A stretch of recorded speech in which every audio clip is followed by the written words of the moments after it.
Today I'm going to be reviewing the 1997 classic Princess Mononoke. And you know why? 'Cause I don't know jack squat about anime. But I'm gonna learn with all of my friends. Will you be here when my quest ends? So Princess Mononoke is the story of Ashitaka, who's a prince in a small village called the Amishi. He saves his village courageously from this giant boar monster thing.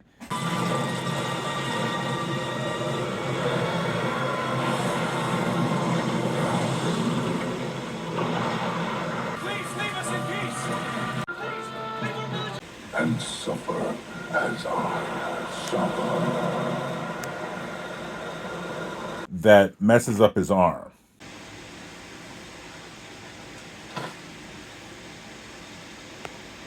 This fortune teller woman in his village who tells him that the wound that this monster gave him is going to keep growing and getting more painful and killing him. And she finds a piece of iron in the dead boar that he killed saving the town. And she tells him that there may be a way to lift the curse, and she tells him where to go. But because she considers the wound to be a curse, he has to leave his people. So this Ashitaka has to leave his people behind and maybe find a cure for his condition. He meets a bunch of different creatures out in the woods that surrounding his village. A lot of them are like animals with weird features. Like there's a wolf with 2 tails. There's boars with 4 tusks. And there are these really freaky tree spirit creatures that are just white and black with like the black eyes and a couple of the dots on their body. And they turn their heads like this. Like they go, while making this clicking noise. That's how they move.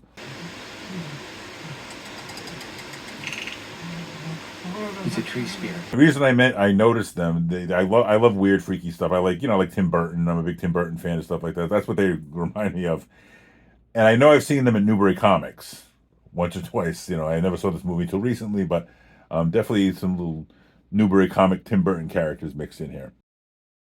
One thing I forgot to mention about Ashitaka's arm is, even though it's gonna get worse and kill him, it gives him superpowers. His arm is super strong.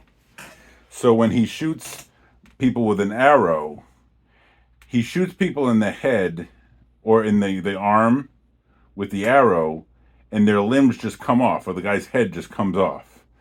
But little to no blood is shown. Actually, it seems like somebody's head will go off and there's no blood shown whatsoever. So it's kind of like the Super Nintendo version of Mortal Kombat where they took out the blood. But yeah, I try to... In my reviews, I try to throw in a little parental advisory that if that's not something you want your kid to see, just letting you know. After Ashitaka leaves his town, he finds this iron mining facility. Again, this all takes place in feudal Japan. I forgot to mention that. It takes place in ancient Japan, and the iron mining place is run by this lady. I forget her name. I'm going to call her Iron Lady. Iron Lady. She has this booming business, this mining town, and she hires brothel workers that she bought out their contracts so that they can have a, less demeaning job than being a brothel worker. And then you find out later she employed some lepers. So she kind of, tries to come across as this kind person, giving people jobs, to marginalize poor people. But she's an opportunist. I mean, she totally, she wants the political points of looking like she's helping people and whatnot. Between her and all the nature creatures that Ashitaka meets, we learn about this conflict going on between nature and, this industrial, section of this world. A lot of great world building. We learn about this conflict and these giant wolves with the 2 tails. Like I said, these elephant-sized wolves.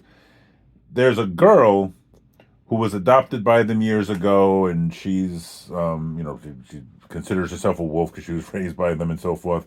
Well, she's very beautiful. Ashitaka has a love thing with her as the story's developing. And it's an excellent story. I'm not going to spoil more than I have already.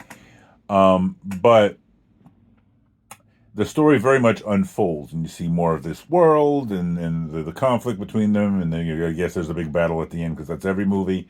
But I was really impressed with it. I thought it was good. I normally don't like movies that have magic in them for a few reasons, but the only thing magical about this is the fact that like the characters represent nature in different ways, as opposed to when people are performing spells or whatever.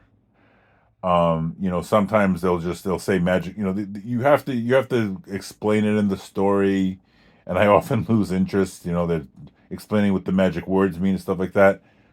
Rectus Dominus, that kind of thing. There's none of that in this story. Just they represent nature in different ways.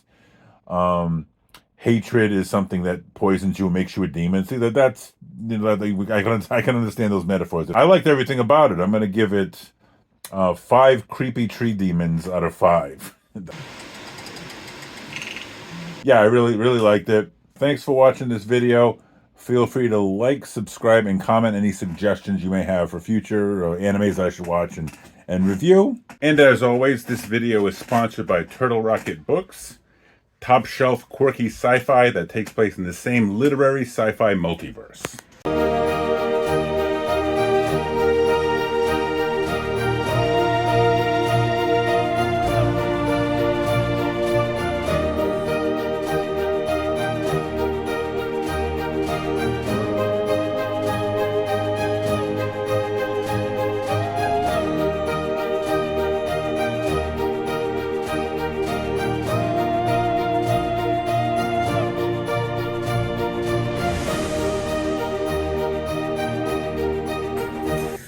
Want to see some weird stuff?